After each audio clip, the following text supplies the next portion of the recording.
很难。对，有点难度的。I'm gonna keep trucking. Let's go. The Chinese shamanic masks are widely used in the Chinese opera. The mask patterns give each and every mask their own feel and identity. Different lines showcase depth of different traits and strength of character. Buhao-kan. And the mask colors indicate the character's personality and specialties such as loyalty, courageousness, fierceness, and wickedness. Red shows intelligence and bravery. For yellow, tells the audience that the character is cruel. Yellow can also mean evil, hypocritical, ambitious, or sly.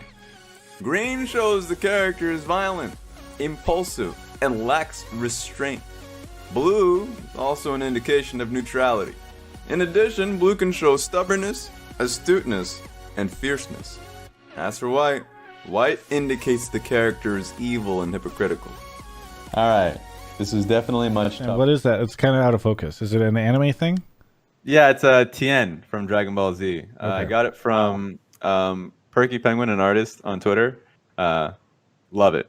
It's amazing. So. How come he's not doing his signature like flash move? Oh, good question. Actually, it's not. I can go and get it. But go basically, let's do this. If we're gonna talk about it, let's talk about it right. When he said Tien, I thought about a different character. I knew who you were thinking about. Yeah. I thought it was Saitama at first. No, it's not. I got my bald anime characters mixed up. Look at this. It's amazing, is it not? It's got it right here. Yeah, you got it. Okay. And are you gonna mount that on your wall? Okay. You muted yourself, Raz. I don't know what you did. Oh my god, I did mute myself. Anyways, it's got Chaozu. Yeah. It's got Tien doing the eyes thing. It's all positive. What is the relationship? Does the show ever go over that? Because I feel like I missed whatever arc. Ooh, I think it's a Dragon Ball thing. So in Dragon Ball Z, they don't say a damn thing. But I haven't watched Dragon Ball, and that's literally where the character actually matters. I watched like the first couple arcs of Dragon Ball, and then like there's the Red Army or Red Rocket Army or something. Yeah.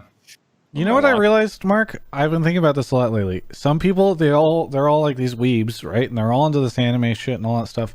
And I'm like, And now I'm realizing fantasy books, that's my weeb anime world.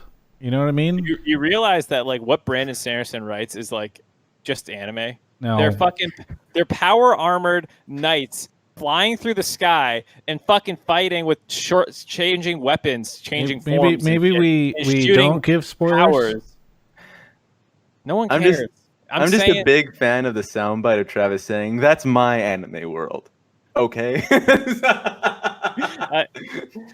You're reading adult anime in novel form. That's what you're doing. By the way, Raz. Yeah. I don't just a Brandon Sanderson writing anime. Give me a shit. All right. Raz, one quick question. There's a guy that you're obsessed with who's from one of the shows, an NBA show that you tweet picture all the time. What's his name? Stephen A. Smith. Yeah. He's not from an NBA show. He's a talking head who covers multiple games. There we go. What is his title? Pundit? Oh, he's a pundit? Okay, I've only ever seen his stuff with the NBA before, but do you just have all these clips of him all the time? Yeah. Like he is honestly the most hilarious guy. Evelyn, she doesn't know what your execution range is off your ulti. It has to come off your gut. Pike knows. He has an indicator. He has an idea of where he can actually get the execute a kill. Has the ignite, got the ignite off that kill. So ultimately, it just comes down to the inexperience of going up against an assassin support that knows exactly how much it takes to get the kill. Mm-hmm. Yeah, and overall, I have to say this game was the old school of League of Legends. You had your normal 80 carry marksman in the bot lane against the new school of League of Legends, the bruiser type of League of Legends.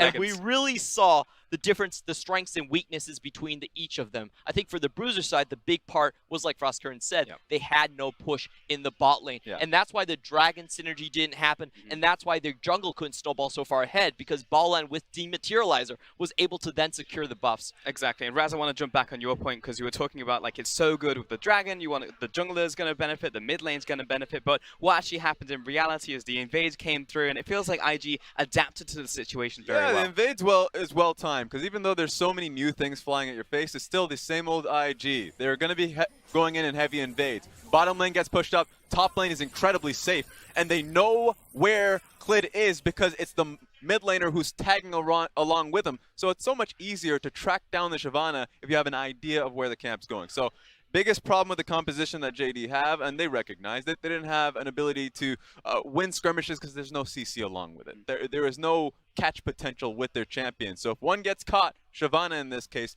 gets demolished. You know, I actually disagree. Now, we've already got a little bit of shuffling going on here in our fourth game of the day. Contracts is in place of Svenskeren here on the side of Evil Geniuses. So hopefully we're going to see some big moves coming out of him. Yeah, hearing from Svenskeren when he was in the interview just a few weeks ago with, I think it was Dash, talking about the fact that it was, a 6-man roster. When you hear that, you're like, oh, what are the rumblings behind the scenes, right? But then, of course, like, when is that going to come into fruition if we're going to see contracts again? Spoiler, right now. Yeah. So it's nice to see the fact that last time he ended up getting an MVP in his debut with Evil Geniuses says a lot to his level of skill and the way that he is doing it. Not only was the team really around him playing incredibly well, I thought they were incredibly disciplined in how they were playing as a unit, but he showcased great mechanics on that Diana, so I think it's a great move. Hello everybody and welcome to week 8 of Raz's recaps. We're nearing that playoff mark. Week 10 is coming up very close. And for our top teams, they have their mind on those best of 5. So let's get to the first one. RNG in Beijing going up against Rogue Warriors. So for a lot of people are like, yeah, Rogue Warriors, what about them? They have that one shot to keep their playoff hopes alive. Who you're looking at is not Killua. It's going to be Huangai in his debut. So now you got your debut performance going up against RNG. And take a look at this. This is game 2. RNG actually got run down by Rogue Warriors in game 1. What you got to see was a really creative composition. Huangai picking up the Morgana with a lot of dive in. It was Zhao Yun on his Kled. And it was the Echo pick there for Huatian, and they were able to just dive right in towards Uzi. This time around, Uzi had another bad game, really poor early game, and you see them picking up that Baron buff. But guess who has their eyes on the pocket? Boom! That was an Ezreal ult, out-damaging the J4 Smite. They pick up Smite on that Smite steal. They pick up the game to follow up. Rogue Warriors with a shocker in Beijing. The crowd was silent up this point because not only did you expect yourself to be getting past RW, one of the worst teams in the league, you expected yourself to gearing up towards the playoff time. But Rogue Warriors, in that last-ditch effort, the young guns of Zhao Yun, Huatian, Zhang Wuji, come up clutch to be able to pick up this series, unsurprisingly. These are all Osh questions. Yeah, I don't know about this. We have a person on the desk who is a little bit. I casted Yeah. Come on. This All right, Raz. Go ahead, Raz. What are we thinking? I think 2 times. Direwolves, he was there for a few times. Okay, you locking it in? I'm locking it in. Incorrect, my friend. Resetting the buttons. 3. Kaizen. That is correct, sir. 3 gets it in there for 500 On the board. points. A triple for triple cheese. Snaked into second Fine. place. We've only got one category left, and that's FlyQuest for 1,000. Let's dive right in. How much money has FlyQuest raised this split for Sunny Quest?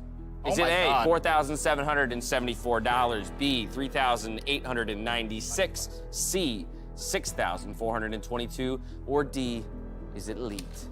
Oh, I didn't reset the buttons. I'm so sorry. Yes! Yes! Do you know what it is? Wait, what? Go I got robbed. You did Let's get- go big. See? $6,422. No! Okay. Incorrect. Good. That's justice. Reset. It's an A. You have to hit the button. Oh, you did get it in. Okay, Okay. you're going A. A. $4,774. That is correct, my friend, for another 1,000 points. Right there, it is $1 per kill, $10 per Ocean Drake, and $100 per win across both their LCS and Academy teams. They have raised $4,774. Another great cause. FlyQuest doing amazing work. Raz, though. How many points that is? Raz, though? though, that's only 1,000 points, which brings him up to 1,500. Raz, do you know how many you got? Almost as much as FlyQuest and they raised. Almost. Almost. About half. 2,000 points to Raz, and he is the champion, the first ever champion of Jeopardy! Let's There go. it is. How does it feel? It feels good, Dad. It feels good. It feels wonderful. Alrighty, with one winner here on Jeopardy! It's time to find out who will be biggest kind of the point to watch for is that RNG is a team that loves to bully the sidelines. Yeah. Lamy gets a lot of advantages off of his Atai when he's in the game, because if you have a side lane split push forming, then they're sending Xiaohu to the bottom lane, MLXG to the bottom lane to mess things up. Alex was there. That's what's fun about it. In fact, he ended up picking a kill for himself on the bottom side of the map in a 2v2 when he ended up catching a Camille walking forward. So I thought that was very nice to see coming out of Alex, cutting the ammunitions that were coming to the bottom lane. Fun stuff from him. It's quite exciting to see FPX actually grow in such a tactical way. We've actually got a replay of the team fight of RNG Abel getting caught out. It wasn't so much him getting caught. I believe it was RNG trying to take the fight. Oh no, this one's actually the catch. And split from his team. Yeah. So for me, just taking a look at this, you're right. He ends up getting caught here. But take a look at how easy it was for the team of FPX to traverse the Letme's ultimate. Ordinarily, he actually timed it perfectly. Lands respite, ends, he comes in for the cleanup. Issue is the rest of his team's not in position to fight. And in fact, the Xayah can just reposition. Xayah, yeah. There we go. So FPX really played this one out well. The Kennen was already put behind a little bit earlier in that one too. So it was just very tough for them to work around Lands respite. So I think that it was really good from FPX to form those fights. And it seems almost like a prep. Just like a Yasuo, your team's blow, y'all should fucking hit the road. You play like wild cards, one trick bars, surprised you even got this far. Every year people are laughing at the LCS, but 2021 is where we gon' take down the best. Get ready to go through hell, we're TL, coming to hand you the edge. Got a Fari in the Of course, I can't be in Beijing without having its traditional breakfast. So I'm in, of course, this establishment. And I'm going to teach you a few Chinese words for some of these meals. I just learned them myself. So for this one, called Wen De Huang. And this one here is Jiao Chuan. I think it's deep fried flowers. I have to try at it. So should I just go for the... Let me give it a try.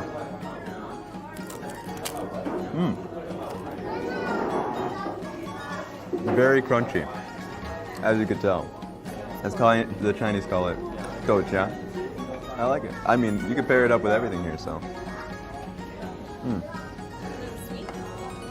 It's pretty sweet. I heard it was made out of peas, but I'm gonna have to give it a try. Yep, 100%. It looks like pudding, but definitely tastes like peas. This here is tofu now, which is tofu soup. There's, tofu, beef, there's a lot in here. It all tastes good. There's just a lot of textures to take in at the same time. I've had my eyes on this one the entire time. I'm a big fan. So let me try my hand at this one.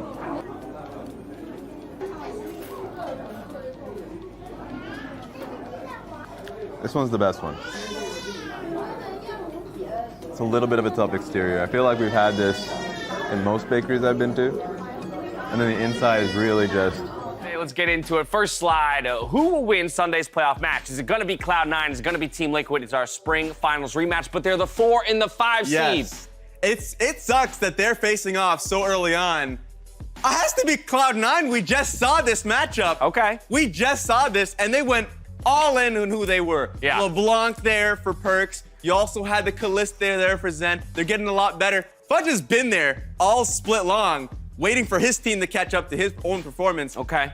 I loved what Sven said best in an interview that he had, that it was like, hey, our greatest strength was that we just don't have a weakness. Like that all 3 players are strong enough that they don't identify themselves as weakness in any port. Yeah, that's my greatest strength too. No weaknesses Oh, yeah. whatsoever. Yeah, okay. I'm going to go Team Liquid here. I know that we did just